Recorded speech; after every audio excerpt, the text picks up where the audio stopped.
Alex, previously we were talking about the importance of relevance when it comes to adult learning, and relevant both to the business, but also more importantly, of course, for the individual, because it's the individual that is in the training room, as it were. So, what are the ways to make it really relevant for any individual that's in the room? It's a really good question, and the importance of relevance is high. If you're able to make the stuff that you're exploring with a group relevant to them, they're much more likely to buy into it. My first career was that of a mining engineer. I used to dig gold and coal out the ground when I was in my 20s. And if you think about the metaphor of mining, you're looking for the value. That's your job.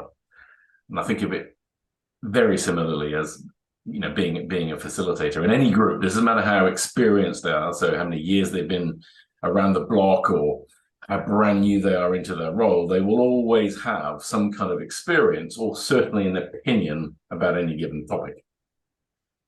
And if you think about a collective group, your job, therefore, is to mine that rich seam of experience, views, and opinions, and also look for diversity within that as well, so that you're able to look at the problem or the challenge that you're exploring with them from different angles. And if you get curious about that, if you make it your job to, if you like, exploit that rich seam of experience, of views and opinions, and get curious about it, that's when you can start to really value opinion and really engage every individual around a particular topic, no matter what their experience. And it's interesting to say that curiosity, and I'm a big fan of that. Whether you're facilitating or whether you're in front of a customer, it's a crucial thing. However, I'm always wondering whether one of the reasons why people are not curious about what people think or their experiences, their opinions, is maybe they're a little bit afraid about what they might hear, and it might not be quite what they're looking for. So, how do we get around that? It's a really good question.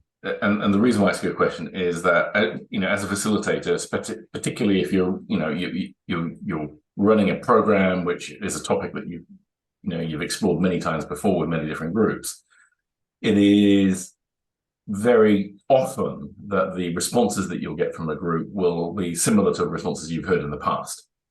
That's the first thing to think about. Come back to that in a second. The second thing is you actually genuinely don't know exactly what people are going to say at any given time. They can say anything, and those two things combined make it magical. Because if you can have the confidence to go with whatever comes up, in other words, the language that's being used, the experiences that are being shared, and the examples that people are using, if you can have the confidence to run with that, it keeps it fresh and interesting for you as a facilitator. In other words, you're using that live language rather than what you've heard in the past.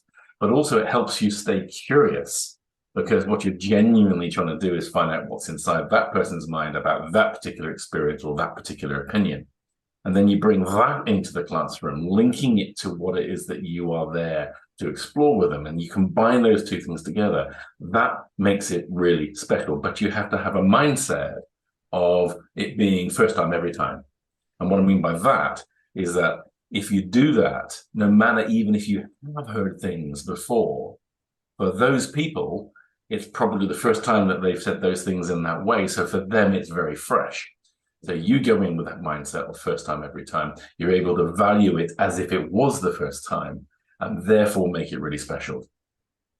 And I guess making it special, using what comes from the people within the room is one of those key things to make it super relevant and super interesting for the group, and therefore, I guess learning goes up.